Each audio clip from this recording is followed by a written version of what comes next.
Bonjour à tous et bienvenue dans ce nouveau numéro de l'Appart. L'Appart, vous le savez, c'est toutes les 2 semaines un entretien privilégié avec un décideur lié à l'innovation. Aujourd'hui, nous recevons Jean-Manuel Rozan, cofondateur du moteur de recherche français Quant. Jean-Manuel Rozan est un spécialiste de la finance et un investisseur professionnel. Il débute comme trader à New York dans les années 80 avant de se consacrer à la gestion de fortune. En 1999, il publie Le Fric, un livre moitié roman, moitié documentaire sur le monde de la finance. En février 2013, avec Éric Léandri, Jean-Manuel Rozan lance Quant, un moteur de recherche français qui ambitionne de réunir le meilleur du web et des réseaux sociaux. Jean-Manuel Rozan, bonjour. Bonjour. Et merci d'avoir accepté notre invitation dans l'Appart. Avec plaisir. Quant vient d'arriver dans le paysage Internet français. Qu'est-ce que c'est que Quant ? Quant, c'est un nouveau moteur de recherche qui propose une façon, on espère, différente et innovante de montrer le contenu d'Internet. Car ce contenu est extrêmement vaste et varié et avec les années a explosé. Il y a des images, il y a des sites, il y a ce que j'en dis sur les réseaux sociaux, il y a des nouvelles et il y a des produits. Eh bien, nous, on les a tous remis sur un seul site pour y donner accès directement et dans un ordre qui fait du sens aux internautes. Donc de quelle manière ça se présente ? Je tape, je ne sais pas, mon nom, Harry Potter, n'importe quoi. Par exemple, en ce moment où il fait mauvais, vous tapez autoroute A1 et dans la colonne sociale, vous tapez neige, vous trouvez tous les gens qui parlent des problèmes de neige sur l'autoroute A1. Voilà, puisqu'il faut préciser qu'on enregistre cette émission un jour de neige. Un jour où il ne fait pas très beau. Oui, parce que si vous nous écoutez en plein été, vous ça n'allez se pas présente de la façon comprendre. suivante. Vous avez, sur le sujet que vous avez cherché, toutes les images et toutes les vidéos. Et après, vous avez plusieurs colonnes. Une réservée au web, une réservée aux nouvelles, une, lorsqu'il y en a un, au knowledge graph, c'est-à-dire ce que vous voulez savoir de base sur le sujet que vous cherchez. Après, une colonne sociale où on vous montre tous les commentaires pertinents des internautes qui parlent en ce moment sur les réseaux sociaux du sujet sur lequel vous cherchez, et une pour le shopping. Et à l'intérieur de chaque colonne, vous pouvez affiner votre recherche. Par exemple, si vous mettez François Hollande, vous pouvez mettre Mali, et là, vous n'avez plus que des gens qui parlent de Mali et de François Hollande. Mais aujourd'hui, Google squatte, on va dire, l'immense majorité des recherches en France. Comment inciter les utilisateurs d'Internet à aller chez vous alors que la plupart du temps, Google leur satisfait ? Oui. Est-ce qu'il y a de la place pour un Voilà, nouveau c'est moteur ça. de recherche ? Toute nouvelle offre crée sa demande, et comme les contenus qui sont sur Internet sont extrêmement divers et variés, et aujourd'hui, les grandes sociétés qui dominent Internet, comme Google, font bien attention à ne pas tout vous montrer, vous n'avez pas conscience que vous n'avez pas tout, et donc vous croyez que vous avez tout sur Google, mais ça n'est pas vrai. Et je vais vous donner un exemple très facile. Allez sur Quant et mettez Google, et après allez sur Google et mettez Google. Et vous allez voir la différence. C'est-à-dire qu'en fait, Google censurerait le web, Non, c'est ça ? Google ne censure pas exactement le web, mais ça fait à peu près 10 ans, et surtout 2 ans, que Google a arrêté de vous montrer tout pour ne sélectionner que ce qu'elle veut vous vendre. Donc, Google n'est pas une société qui vous montre ce que vous cherchez, Google est une société qui essaie de vous vendre ce qu'elle vous montre. Ce n'est pas du tout la même chose. C'est des accusations que vous portez contre Google ? Non, c'est un fait, il n'y a pas de discussion possible, tout le monde le sait, et ils le disent. Vous pouvez prendre n'importe quel rapport d'analyse sur la société Google, vous pouvez prendre les déclarations des dirigeants de Google depuis 2 ans. Nous ne sommes plus universels, nous ne sommes plus agnostiques, nous ne montrons pas tout, nous sélectionnons ce que nous montrons dans un but précis. C'est très clair et c'est avéré. Je vous donne un exemple très simple sur un sujet pertinent. S'il y a sur Google+ un commentaire social intéressant, ils vont vous le montrer, mais si c'est sur Facebook que ce commentaire existe, vous ne le verrez jamais. Mais lorsque vous aurez le social graph de Facebook sous les yeux, si le commentaire le plus pertinent, il est sur Twitter, Facebook ne vous le montrera pas non plus. Il n'y a aucune chance. Oui, Ça chacun peut durer prêche pour 30 sa ans comme paroisse. ça. Donc chacun, c'est un petit peu, vous arrivez à la Tour Eiffel, il y a la Tour Eiffel, il y a des gens qui montent, qui descendent, il y a des gens qui vendent des petits produits autour. Okay ? Bon, ça c'est la vie. Eh bien, sur Internet, la Tour Eiffel, elle est sur Google, les gens, ils sont sur Facebook, et les produits, ils sont sur Amazon. C'est pas normal. Nous, on a tout remis sur un seul site. Alors comment fonctionne Quant ? Parce que c'est donc un moteur français, on est fiers d'avoir une technologie française a priori brillante. Comment ça marche ? Sur le plan technique, Oui. je suis la mauvaise personne Mince, vous n'êtes pas ton client. à laquelle poser la question, puisque moi je suis le généraliste de l'affaire, mais heureusement, dans Quant, il y a deux cofondateurs, une qui est une société qui s'appelle Pertim, qui est un moteur de recherche B2B, qui est celui de Auchan, de Mythique, de Pajot. Donc elle nous a amené sa technologie de recherche contextuelle sémantique, qui est extrêmement performante, et surtout l'âme technologique, et je n'hésite pas à le dire, le génie de Qwant, c'est un garçon qui s'appelle Éric Léandri, qui a pris tout ça, qui a ajouté 20 C'est donc ans votre associé. 20 ans de travail de sa part, et qui a compris qu'il pouvait traverser tous les contenus d'Internet et les afficher de façon pertinente, ce qui est extrêmement compliqué, et c'est lui qui a réussi à faire tout ça. Oui, mais il y a eu un début de polémique au lancement de Qwant, puisqu'on a dit justement que vous prétendiez être différent de Google, et en fait, il paraît que vous utilisez énormément ce qu'on appelle les API, donc les résultats de recherche de Google, de Bing, etc. Le Bing qui est le moteur de recherche de Microsoft. Oui, alors d'abord, nous, on a l'esprit très critique, parce que vous voyez, si on n'aurait pas fait ce qu'on fait si on n'était pas critique, donc on adore les critiques, on adore les polémiques, et je dis toujours, une bonne polémique vaut mieux qu'une mauvaise pub. Mais, nonobstant, cette polémique-là, à mon avis, c'est un petit peu comme si les gens avaient regardé l'arbre et pas la forêt, sauf qu'il y a juste un petit problème, c'est qu'il n'y a pas d'arbre.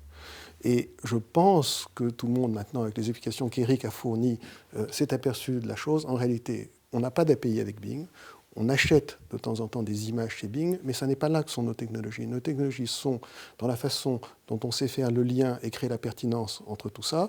Je vous donne juste un petit Mais vous exemple. êtes un vrai moteur ou vous êtes un métamoteur qui Pas du va tout un métamoteur. ramasser les résultats des autres? Nous sommes à 100% un vrai moteur qui a la capacité d'indexer et de chercher par ses propres moyens tous ces contenus, mais Google prend le contenu de Wikipédia et en fait un knowledge graph, et personne ne va lui chercher noise, et c'est tout à fait normal.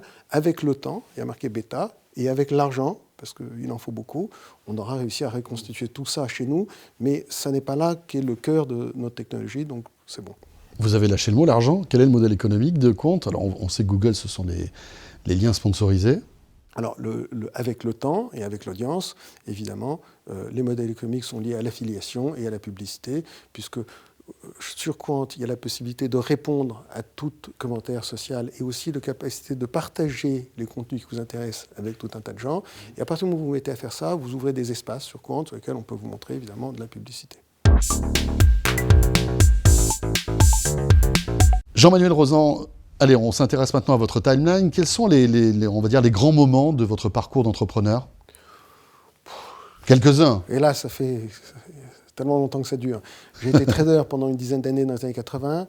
J'ai travaillé pour une grande famille pour laquelle j'ai investi de l'argent pendant, on va dire, une quinzaine d'années un peu partout dans le monde, avec quelques réussites. On a créé un fonds en Israël en 1996. On a créé une société de téléphone au Brésil en 1998 qu'on a revendue en 2009.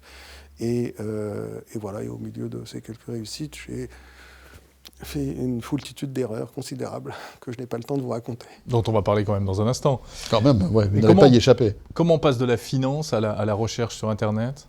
C'est une question de curiosité. En réalité, ce que j'ai toujours essayé de faire, c'est dans les années 80 d'être dans les marchés dérivés parce que c'était la chose du moment. Dans les années 90, d'être dans les marchés émergents parce que c'est un tout petit peu avant la chose du moment. Et puis, comme maintenant, je suis très âgé, j'ai plus du tout envie de voyager, je me suis dit, il faut faire quelque chose qu'on puisse faire à la maison. Donc Internet, au fond, c'est pas si mal.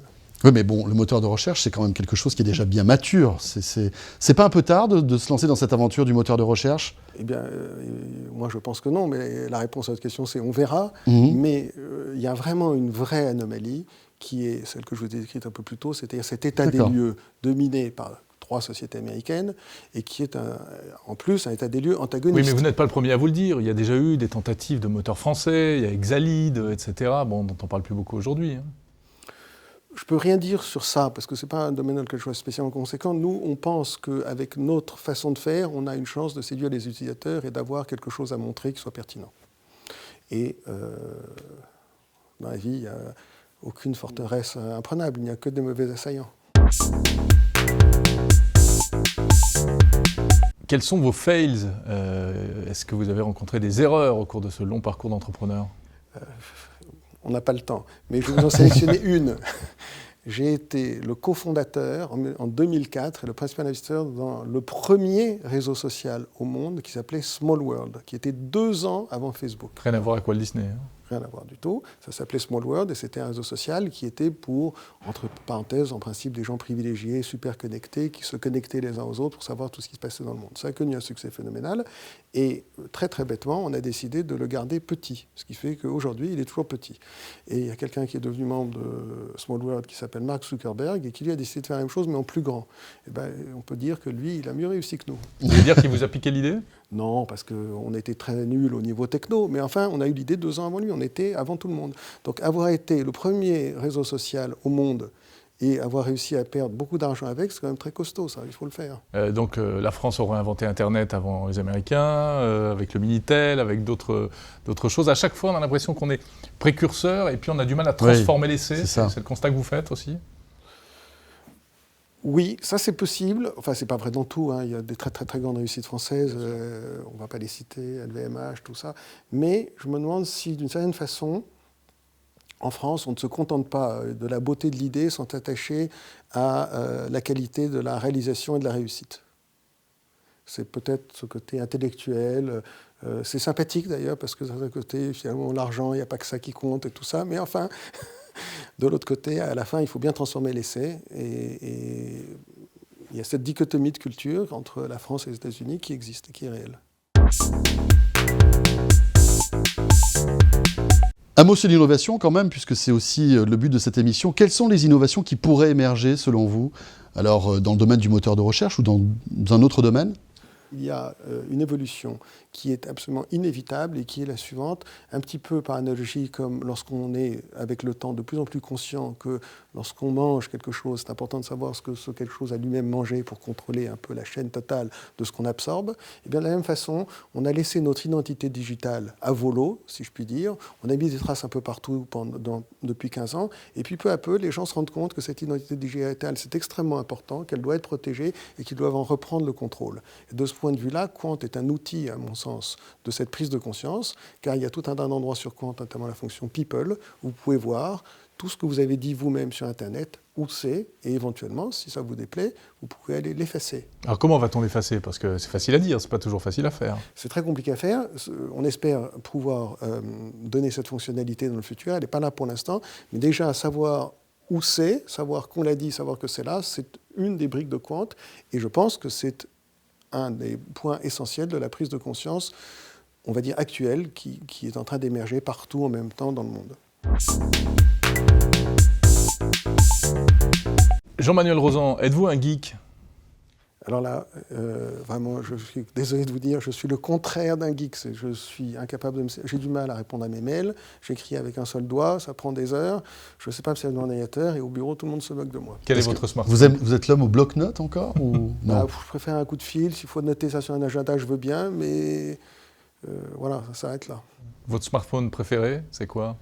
J'ai un smartphone, mais le problème des smartphones, si vous voulez, ce sont des très bons ordinateurs, mais en général assez mauvais téléphones. Donc comme je ne sais pas me servir d'un ordinateur, je ne me sers pas de mon smartphone et j'ai du mal à passer des coups de fil avec. Donc c'est vraiment très raté de ce point de vue-là. Donc vous avez un vieux téléphone qui fait que téléphoner ou... Oui, pendant très longtemps, mais vous envoyez des SMS quand même ou... Un petit peu. Mes jeunes camarades de Quant m'ont forcé à m'acheter un vrai smartphone et ça me pose beaucoup de problèmes.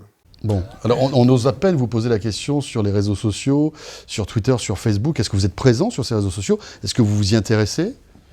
Je suis membre de Facebook. Une des raisons pour lesquelles je pensais que Quant était intéressant, c'est parce que je ne suis pas sûr qu'on veuille toujours être membre d'un réseau en plus, tandis que si on a Quant et qu'on est membre de rien, on sait ce que tout le monde dit sur tout. Ah oui, c'est amusant. Un rôle d'observateur. Voilà. Et je pense que là, il y a il y a un vrai driver. Parce qu'en réalité, sur le fond, Facebook, ça sert à être vu, et Google, ça ne sert pas vraiment à voir, puisqu'on peut y voir que des objets. Et quand vous voulez voir des gens. Donc, avec Quant, vous pouvez voir les gens, vous pouvez voir tout ce qu'ils disent, tout ce qu'ils font partout. Et vous pouvez choisir de leur répondre, puisqu'on peut faire ça sur Quant, ou pas. Et donc ça, je pense que c'est une fonction très complémentaire et très intéressante. Merci Jean-Manuel Rozan, cofondateur de Quant, qui, on l'a bien compris, est encore en phase bêta d'ailleurs. Hein. C'est annoncé comme tel. Un bêta qui va durer longtemps. Un bêta qui va durer longtemps. À tester donc, Quant. Merci beaucoup. Merci à vous. Voilà, cet appart est terminé. On se retrouve bien sûr dans 2 semaines avec un autre invité lié à l'innovation. Salut à tous.